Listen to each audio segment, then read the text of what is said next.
여러분 안녕하십니까? 반갑습니다. 오늘은 159쪽 185번 위험관리 문제입니다. 자, 159쪽에 185번 보시면 위험관리 문제인데, 위험관리에 대해서는 여러분들이 기본서 공부할 때 기본적인 내용을 공부하셨을 거예요. 지금은 문제풀이 과정이기 때문에 기본적인 내용을 생략할 수도 있어요. 그런 것들은 여러분들이 양해를 해주시고, 지금은 우리가 문제풀이 과정입니다. 그래서 문제와 관련해서 기본적인 내용들을 여러분들한테 말씀드리기로 하겠습니다. 자, 159쪽에 185번 보시면 위험관리 과정 단계 중에서 잠재적 손실의 내용과 발생 빈도, 규모 등을 평가하는 단계는 어디에 해당하는가? 위험관리 방법의 검토 아니죠?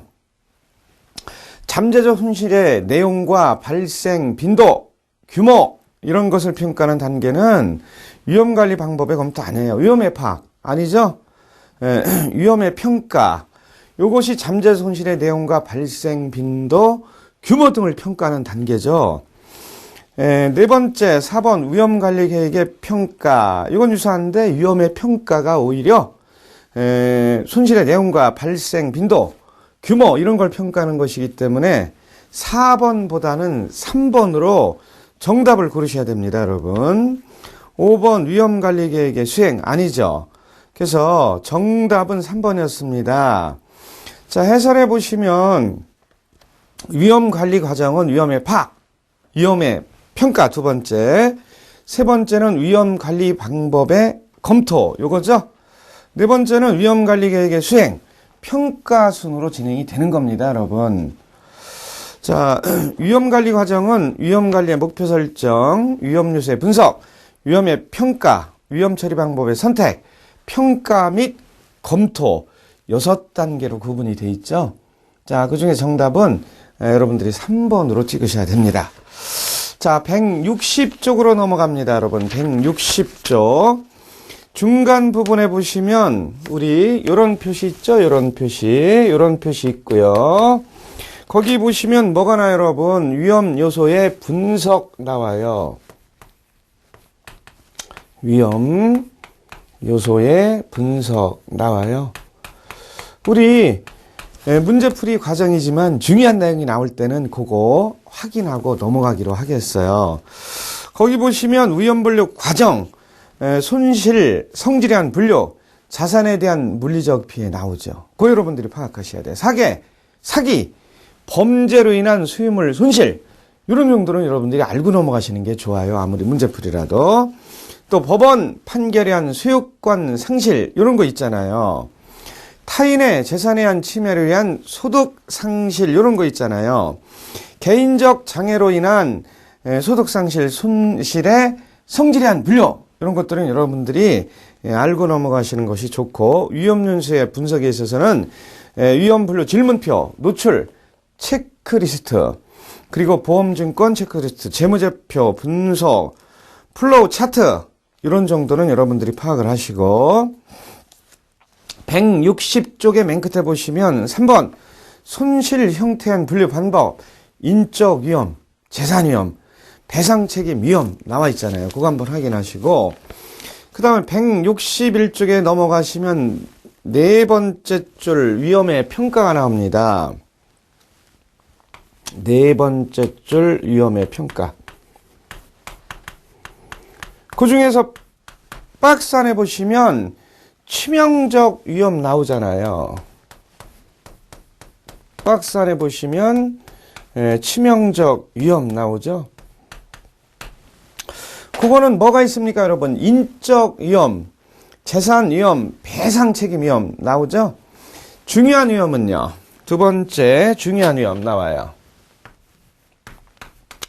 두 번째 중요한 위험, 이거 나와요. 그거는 이제 인적 위험, 재산 위험 있죠.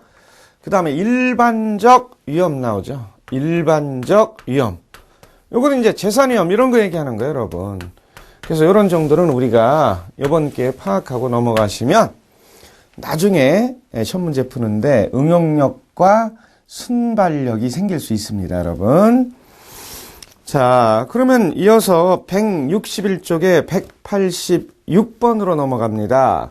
매년 수지상등의 원칙이 적용되도록 나와 있어요.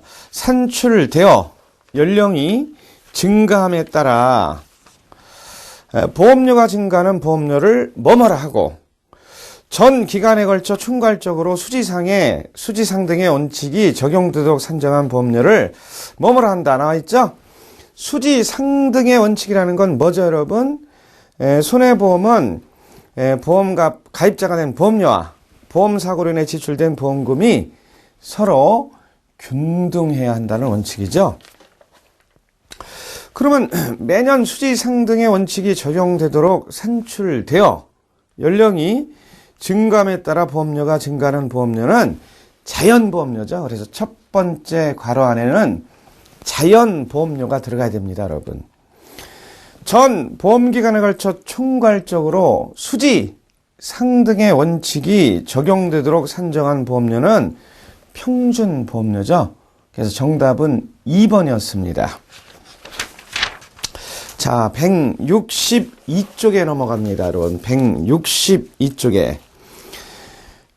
187번입니다. 다음 중 기여분의 이익을 받을 수 있는 자는 나와 있죠?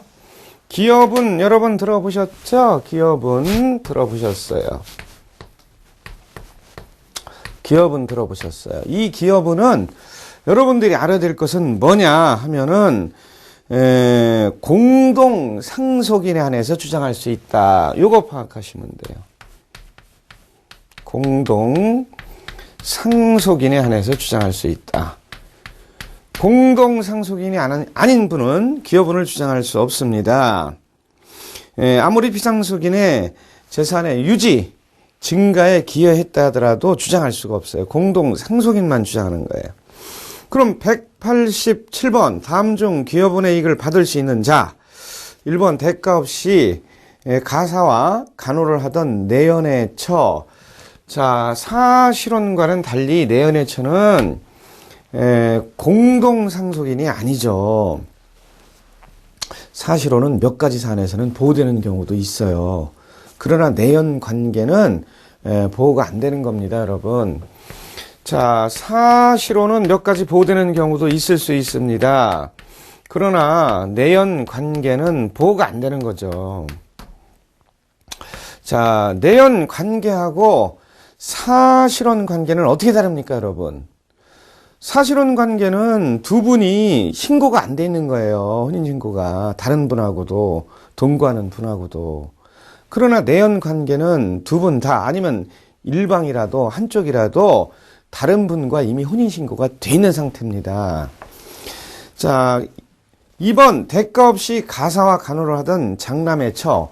장남은 공동상속이니까 들어갈 수 있지만 처는 안 되죠. 장남의 처는 안 되죠. 며느리니까. 상속인 아니잖아요. 3번 대가 없이 가사와 간호를 하던 배우자. 대가 없이 가사와 간호를 했어요. 가사와 간호를 하셨어요. 그럼 이분은 공동상속인에 들어가므로 기여분 받을 수 있어요. 따라서 정답은 3번이죠. 4번 대가 없이 가사와 간호를 하던 간호사. 간호사는 남남아니에요. 전혀 관계가 없습니다. 5번 대가 없이 가사와 간호를 하던 장녀의 신우이. 신우이도 공동상속인이 아니죠. 기여분을 주장할 수 있는 자는 공동상속인에 하나는 겁니다. 따라서 정답은 3번이었어요.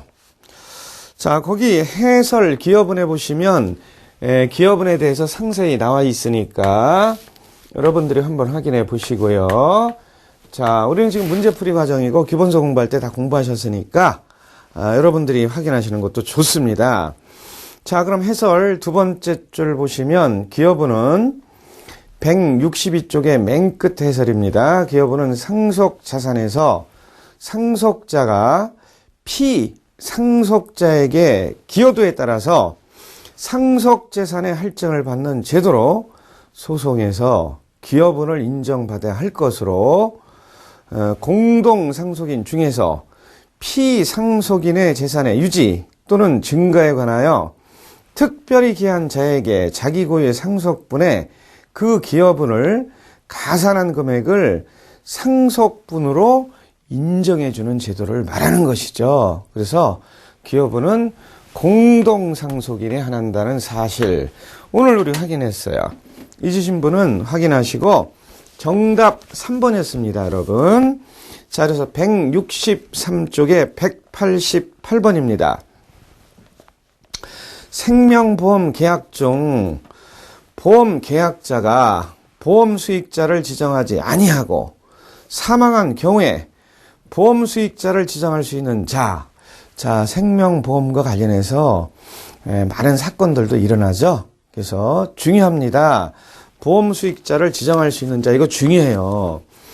1번 보험계약자의 상속인 아니죠. 피보험자. 그렇죠. 이분이 보험 수익자를 지정할 수 있어요. 보험 수익자를 지정하지 아니하고 사망한 경우죠. 3번 피보험자의 상속인 아니죠. 4번 피보험자가 지정한 자 아니죠. 5번 보험계약자의 상속인이 지정하는 자 아니죠. 누구예요? 피보험자죠. 손해보험에서 사고 발생 시 재산상의 손해보상을 보험자에게 직접 청구할 수 있는 자. 그렇죠?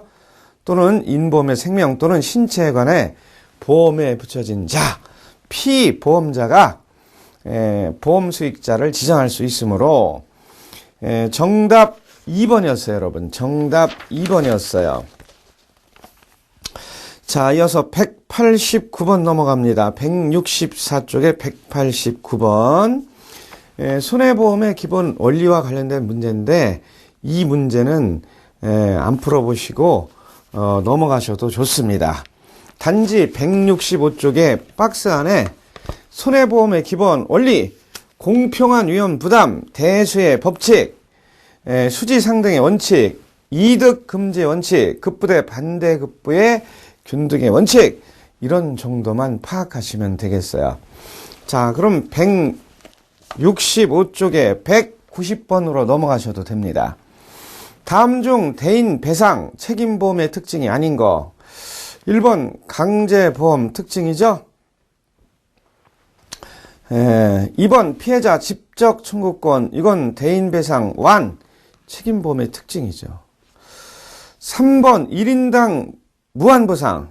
이거는 대인배상 1 책임보험의 특징이 아니라 대인배상 2의 특징입니다. 여러분, 대인배상 2의 특징이에요.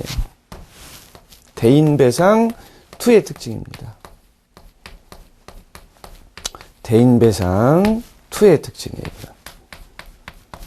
대인배상 1의 특징이 아니라 2의 특징이에요, 여러분. 1인당 무한보상이죠. 1인당 무한보상은 1의 특징이 아니라 2의 특징이다. 확인하셨어요. 4번 계약 해지의 제한. 이것도 대인배상 1 책임보험의 특징이죠.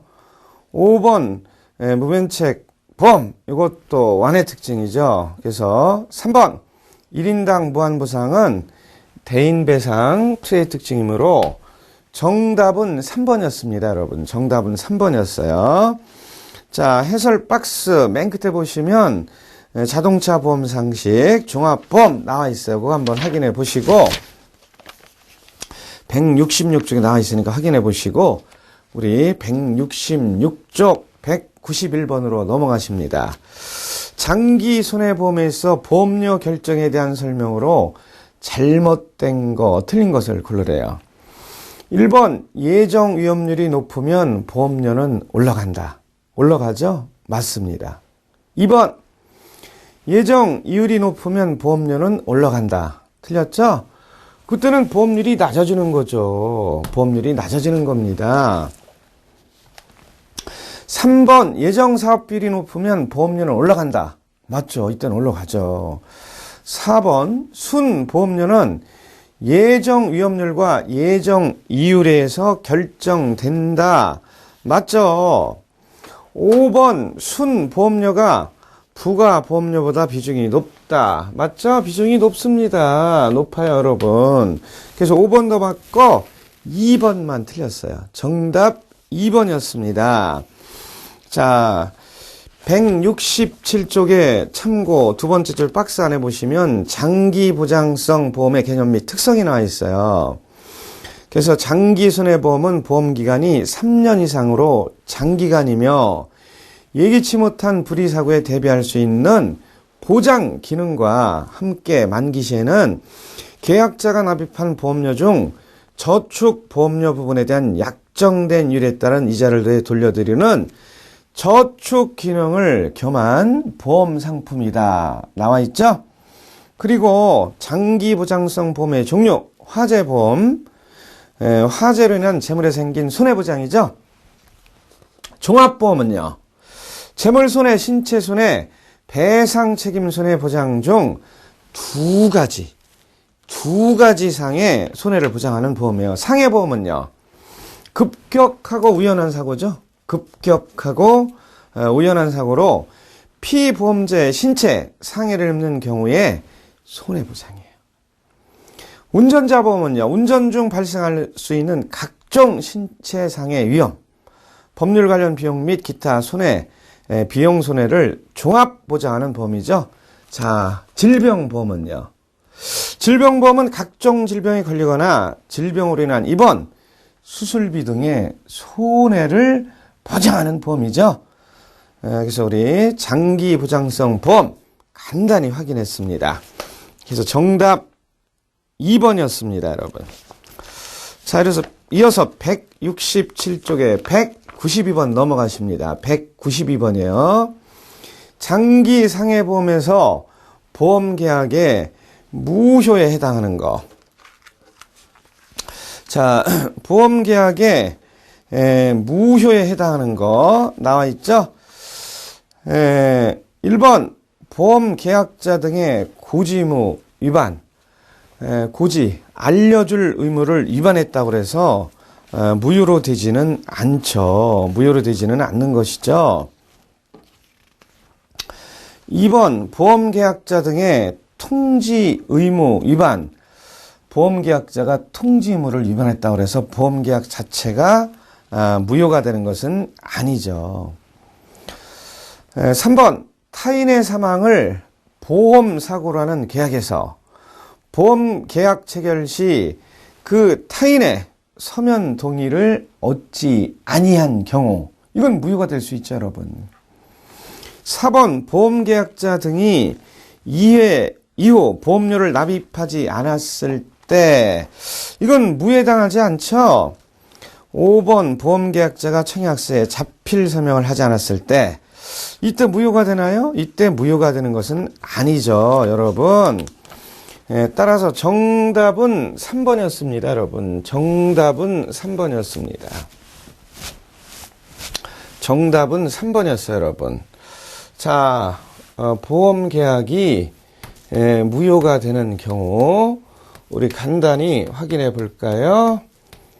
자, 보험계약이 무효가 되는 경우 여러분들이 세 가지 빅3는 알고 계셔야 돼요. 세 가지 빅3는 알고 계셔야 돼요. 보험계약이 무효가 되는 경우 세 가지 빅3 중에 한 가지는 나왔죠, 여러분? 한 가지는 나왔어요. 그러면 두 번째, 만 15세 미만자. 이 보험계약은 여러분 무효입니다. 한 가지는 우리 소개가 됐으니까.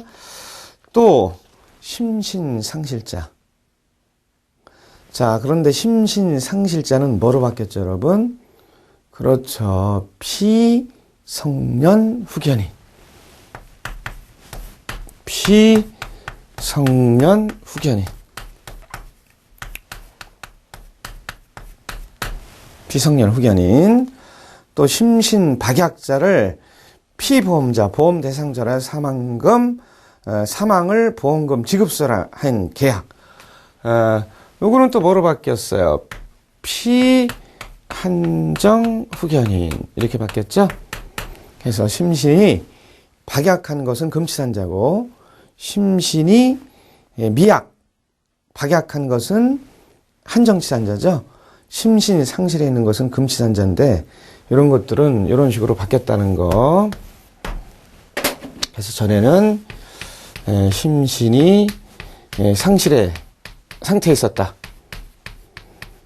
그거는 이제 금치산자 얘기하는 거고, 심신 박약자, 미약자 이런 것들은 이제 한정치산자 얘기하는데, 이런 것들은 피성년 후견인, 비한정 후견인으로 바뀌었다는 거. 여러분들 이거 파악하시고요. 또 계약 체결 시 계약이 정한 피보험자, 보험 대상자의 나이에 미달되었거나 하는 경우, 나이가 미달되었을 때, 또 초과되었을 때,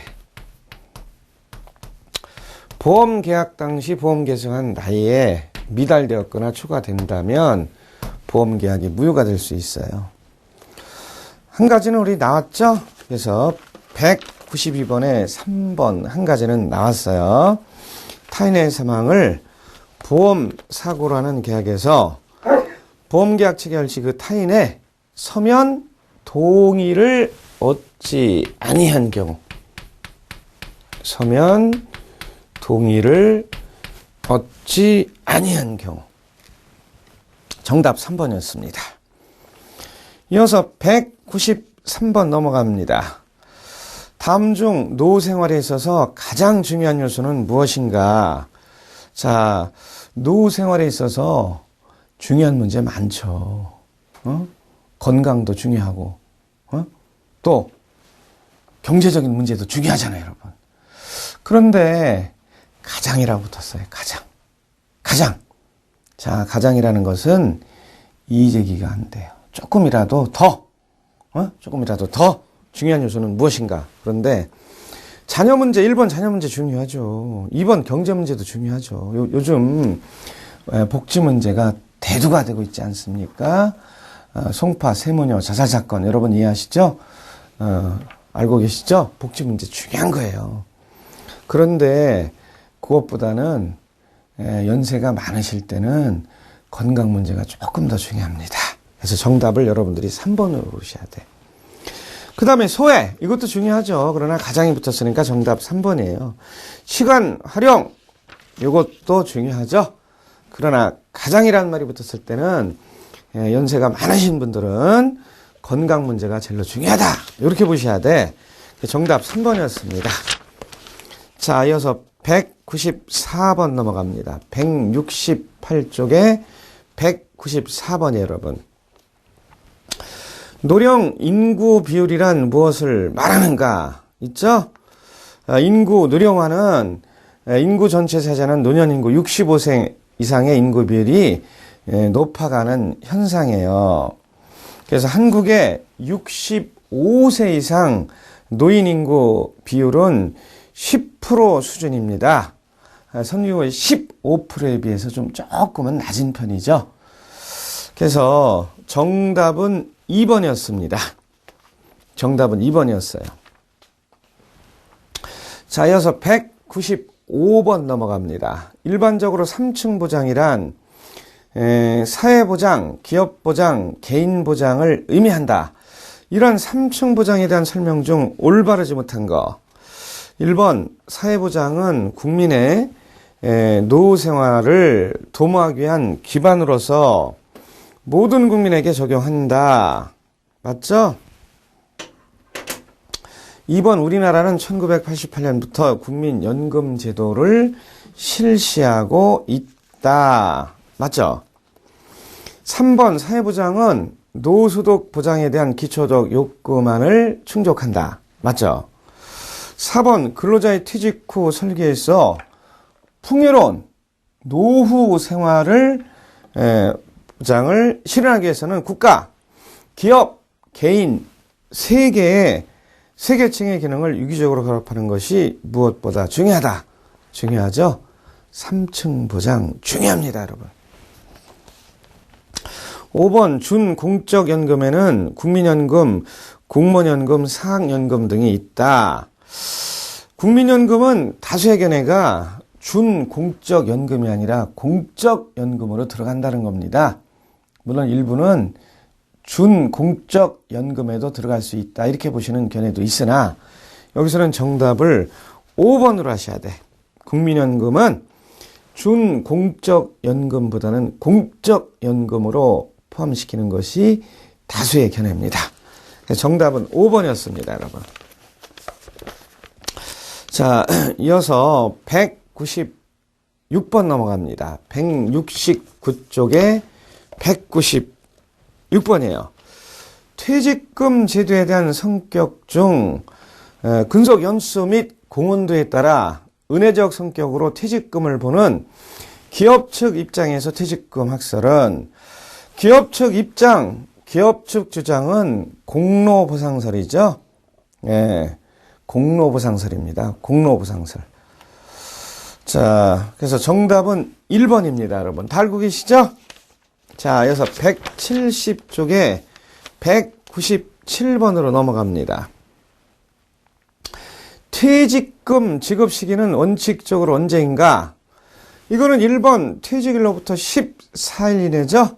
근로기준법 36조 여러분. 근로기준법 36조. 네.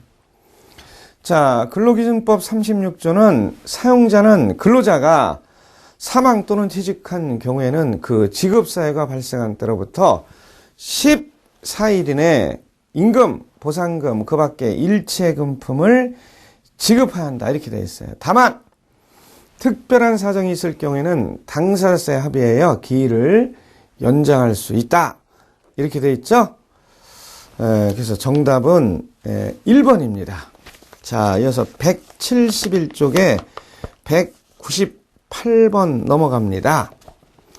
상속에 관한 다음 기술 중 틀린 것은 내연회처에게는 상속권이 없다. 맞습니까, 여러분? 자, 내연관계는 이건 좋은 관계가 아니에요. 이거 상속권 없는 거 맞아요. 2번 혼외자는 인지되더라도 당연히 상속권이 있는 것은 아니다. 틀렸죠? 아니, 인지가 되면 그건 상속권이 있어야죠, 여러분. 상속권이 있는 겁니다. 3번 양자는 양친과 실친의 상방을 상속할 수 있다. 맞죠. 4번 전처자는 후처를 상속할 수 없다. 맞죠. 5번 법인에게는 상속권이 없다. 맞죠. 정답 2번이었어요. 자, 이어서 199번 넘어가십니다. 대습 상속에 관한 기술 중 타당한 것은 1번 대습 상속의 원인은 상속인의 사망, 실종, 선고, 결격에만 한정된 것은 아니다. 맞아요?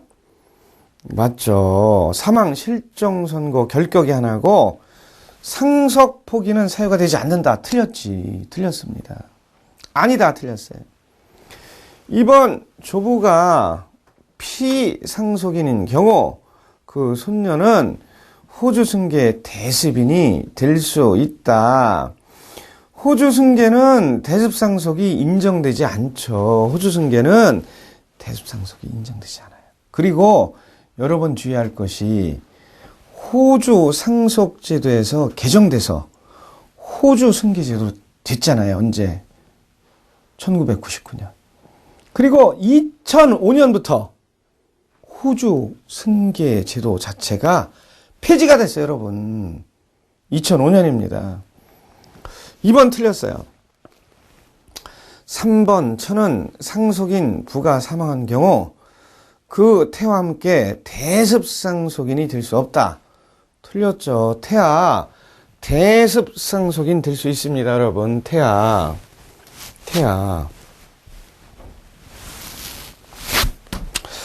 뭐 했었죠, 여러분? 태아 알고 계시죠?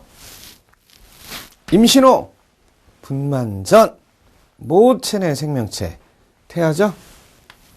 임신 후 분만 전 모체내 생명체 태아입니다, 여러분.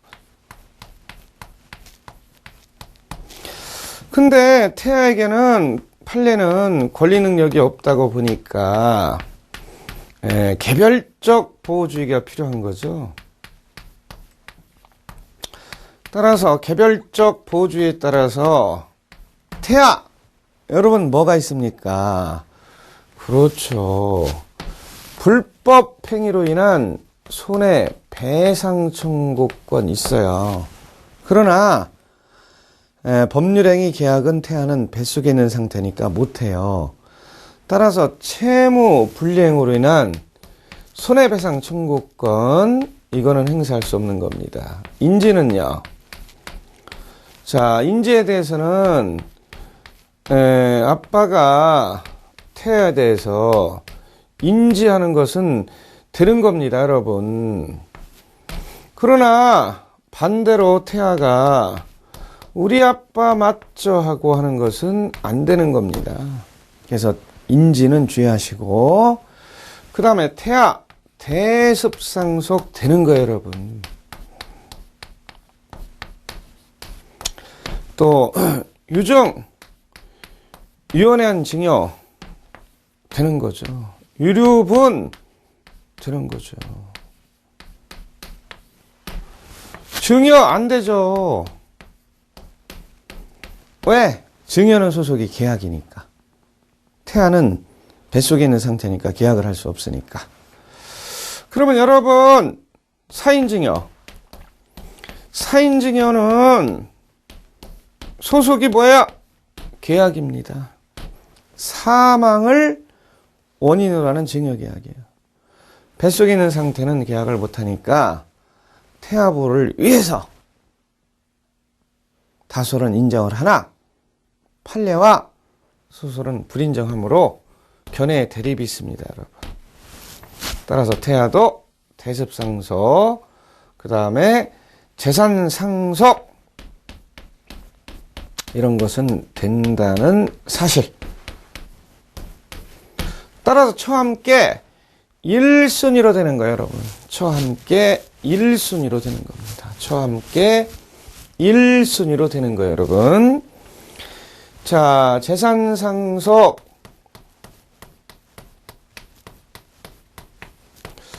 1순위가 누구였었죠? 1순위. 법률용어로 하면 뭡니까, 여러분?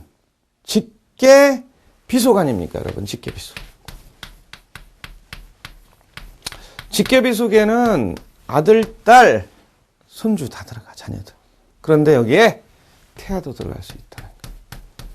그러나 1, 그리고 배우자처는 1.5임을 주의하시기 바랍니다. 그러면 태아도 없고 직계 비속도 없다. 그러면 2순위로 넘어가셔야 돼. 이거는 직계 존속이죠. 부모님, 그리고 배우자. 따라서 여기가 없을 때는 여기가 1.5, 1순위로 받는 겁니다. 여기도 안 계실 때는 3순위로 넘어가죠. 3순위는 형제, 자매. 4순위는요. 사촌인의 판결적이죠. 사촌인의 판결적. 그래서 태와 처는 상속권이 있다. 그래서 199번에 171쪽에 199번에 3번 맨 끝에 없다 틀렸어요. 4번 대습상속인은 대습자가 승계할 권리물을 포괄적으로 승계한다. 맞죠? 상속이라는 건 원래 소속이 포괄승계입니다. 포괄승계라는 건 권리뿐만 아니라 채무, 의무도 승계가 되는 거예요. 의무.